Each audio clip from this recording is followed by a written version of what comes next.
Hei, pengguna ojek online, coba pakai Drive deh, pasti betah.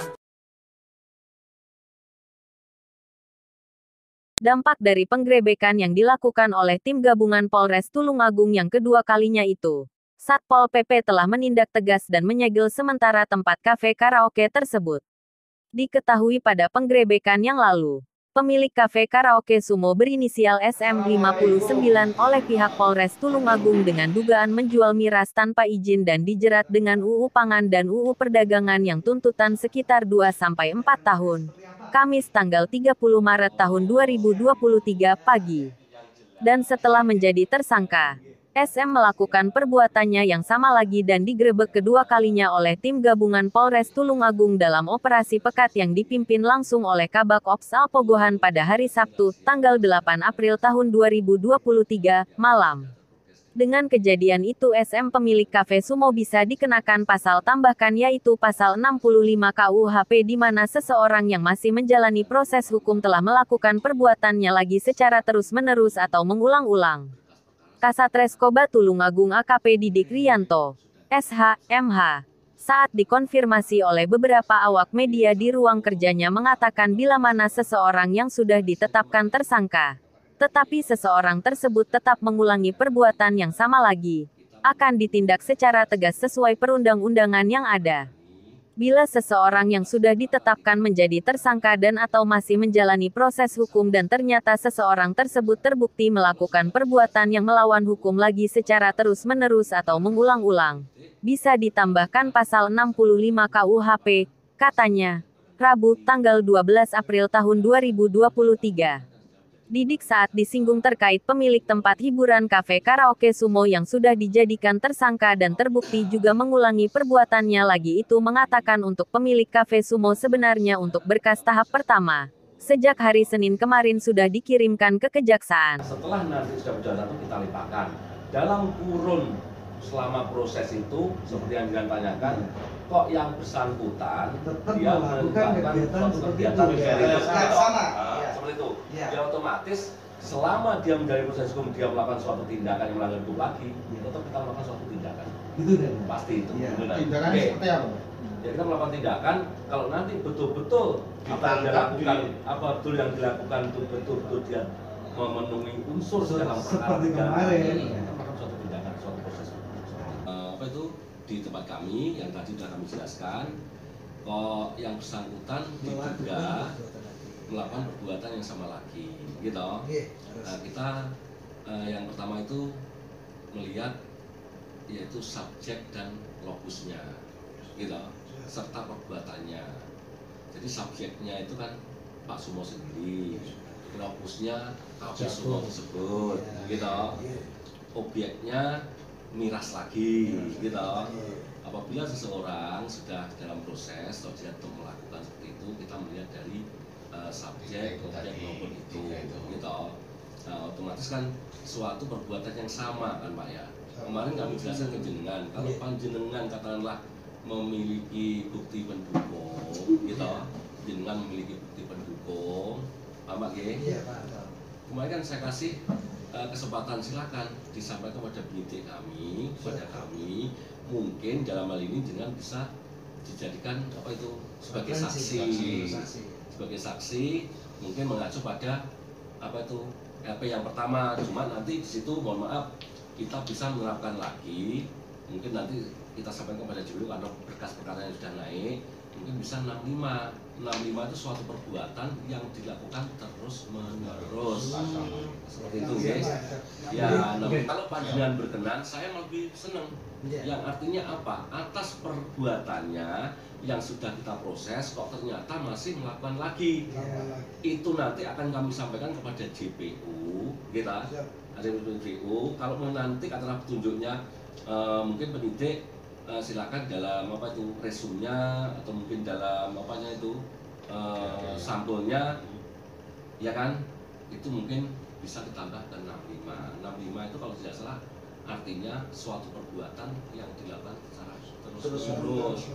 Otomatis insya Allah kalau ada tambahan seperti itu mungkin bisa meningkatkan memperkuat. sebenarnya udah kuat sebenarnya. Tuntutannya sampai berapa tahun ini?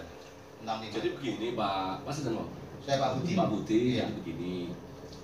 Atas perkaranya semua yang sudah kita proses sesuai dengan aturan yang ada, sesuai dengan konstruksi hukum atas perbuatannya, saudara semua kita terapkan hasil gelar perkara sesuai dengan konstruksi, kita terapkan yaitu Undang-Undang Pangan dan Undang-Undang Perdagangan.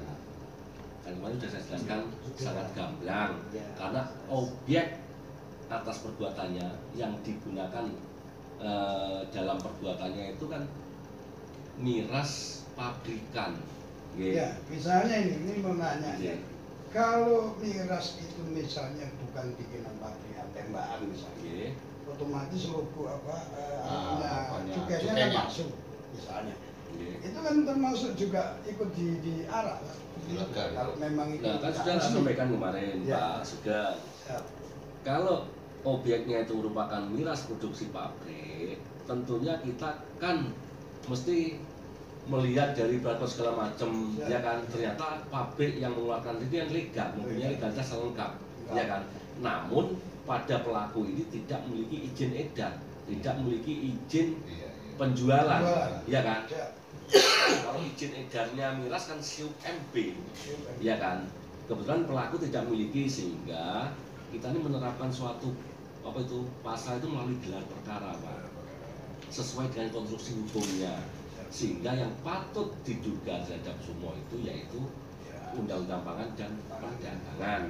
Nah, apabila kalau kita jumpai adanya pelaku yang melakukan penjualan miras atau perdagangan miras yang tidak memiliki izin yang sah yang sesuai dengan ketentuan undang-undang, ya kan? Kalau objeknya non pabrikan seperti ciu, arak, oplosan ataupun kemasan pabrikan namun isinya itu palsu ataupun oplosan, sehingga hasil koordinasi kami dengan pemilik pabrik atau yang mengeluarkan itu ternyata itu bukan produknya, ya otomatis jelas konsumen ancamannya dengan konsumen 5 tahun.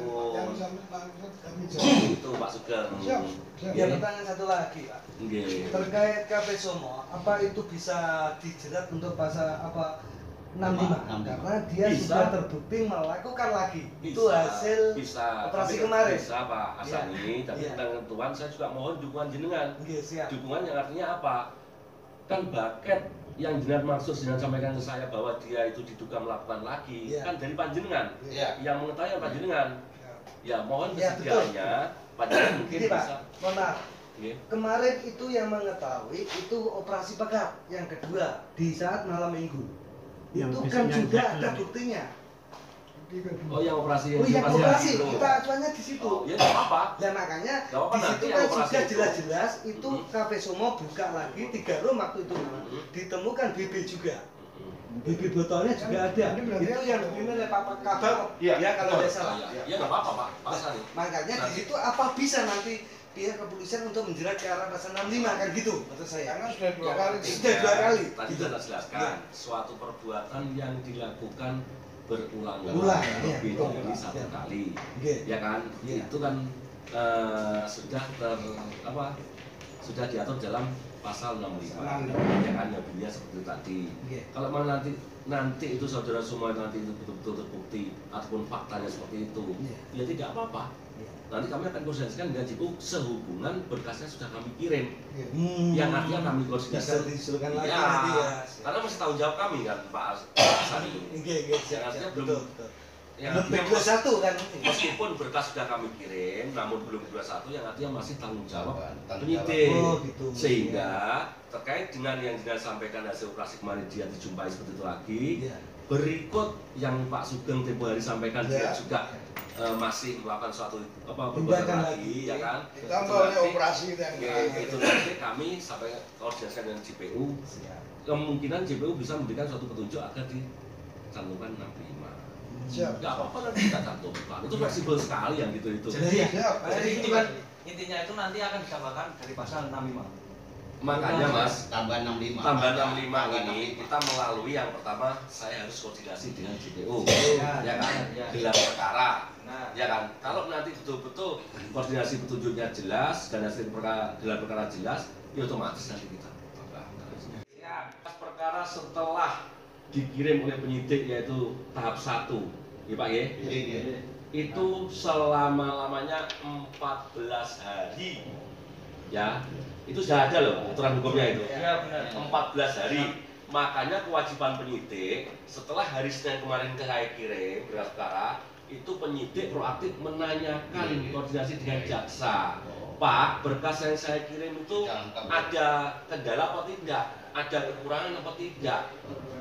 Kalau ada kekurangan, biasanya JPO memberikan petunjuk melalui P18, P19, yang mana petunjuknya itu kita penuhin, kita kirim kembali, seperti itu. Namun kalau beras perkara yang kita kirim tidak ada kendala dan dinyatakan lengkap, sudah otomatis JPO akan mengeluarkan P21 yang isinya berkas perkara lengkap, sehingga dalam P21 itu silahkan Pak penyidik segera mengirim tersangka dan barang buktinya. Kita temukan misalkan seperti yang diaturkan tadi, pabrikan. Untuk saya bagaimana?